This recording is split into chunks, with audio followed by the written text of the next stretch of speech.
Netflix, Amazon Prime, Disney Plus, Apple TV Plus. When movie studios started to release their films at the same time in streaming services and movie theaters, maybe many people were quickly to call that the demise of cinema. And low box office returns definitely fueled that claim. However, contrary to popular belief, that is not the case. We shouldn't blame streaming services. In this speech, I will try to convince you that streaming services are not killing movie theaters, as box office returns have actually been slowly returning to normal. And additionally, streaming services have been key in maintaining the film industry afloat. First, I'll explain how box office returns are going back to normal. So, obviously, COVID-19 closed all theaters, right? Everything was closed. I personally wanted to see Tenet in theaters, right? But it was closed. Everything was closed, and my buddies in LA had it harder because even when things started to open up, before the vaccines, things in LA, New York were still very much closed. And you can't really depend on Georgia to fill up your box office, right? So, however, when vaccines started to become more available around February 2021, it's that transition period where everyone could get vaccinated, things started to change. According to the article published on Livingston County Daily Press in Argus by Brian Truitt, on August 2021, movies such as Fast and Furious 9, which made $163.4 million, and A Quiet Place Part 2, which made $157 million, have had great success despite the pandemic. So people were just eager to go back. People were vaccinated. People were just feeling a little bit more safe, more comfortable.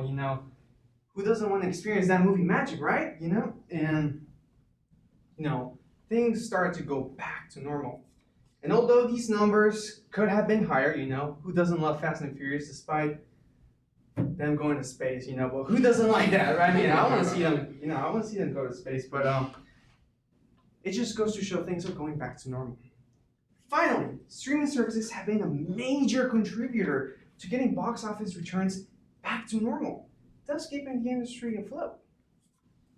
Even with vaccines available, there's many of us, including myself occasionally, that, sometimes I don't feel safe going to movie theaters. I'm the one cleaning my seat, like with Clorox. But obviously this equals in a loss of revenue, right? There's a whole audience of people who just are simply unable to see it in movies. However, streaming services are actually making up for that lost revenue. Livingston County Daily Press in Argus reports, quote, Black Widow racked up $80 million when it premiered, the highest opening since Star Wars. On Disney Plus, it made an additional $60 million, end quote. Now, the article actually goes more in detail about the box office returns Black Widow had. Even though it broke a record, it drastically went down. LeBron James' Space Jam beat Black Widow. So, I love LeBron James, but Space Jam is it's not as good as Black Widow, right?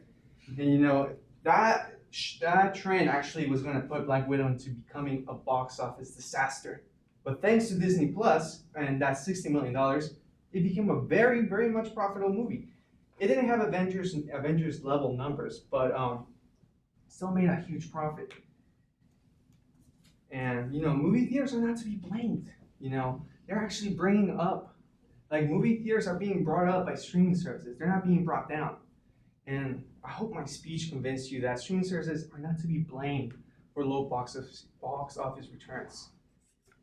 To recap, there have been so many misconceptions regarding streaming services in which streaming services are actually saving movie theaters.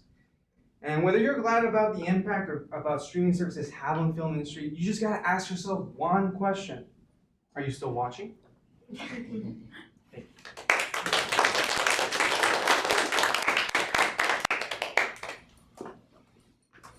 Try to write them down. All right. How many movies did you pass on watching in movie theaters before getting the vaccine? All of them? What are some of the big name ones? What's a big name movie that you really want to see but just passed on? That's new Spider-Man movie. All right, No Way Home. Yeah, I haven't watched it yet.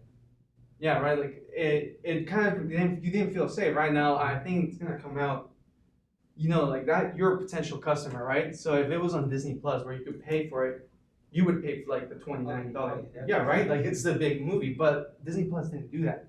And I think the movie's gonna come out in streaming like in 6 months. So you're a potential customer they just lost. My second question is, how many? Oh, well, this kind of also goes to kind of your thing. How many movies did you watch any movies at all in 2020 in theaters? Any movies at all, like in theaters? None. Yeah, I think I watched personally. I think I watched Harry Potter. It was like an empty theater, and I just wanted to see Harry Potter for the first time in theaters. I never saw the first one in theaters, so I think, but it was like an empty theater. And finally, for 2022, should movie studios keep providing like same time, like simultaneously releases with streaming services? I think they should because personally, I don't ever go to the movie theaters that often, like unless I'm invited, and I'm perfectly fine with like waiting until it's released on streaming services. So I don't. I think they're actually just like gaining more people that are willing to watch. Like, because I don't think if they release it at the same time, the people who would go see it in the theaters still would, and the people who maybe wouldn't go watch it because they don't like love going to the theater, they'd be able to watch it on streaming services. So I think they'd get more people to watch. Exactly. Actually, the article kind of touched on what you just said. Like people who are more inclined to go into the movie theaters, like often, you're going to go anyways. So people like who just don't really have time to go, like how you just mentioned. That's actually you're like, if they provided that to you, you would actually help movies keep being in theaters.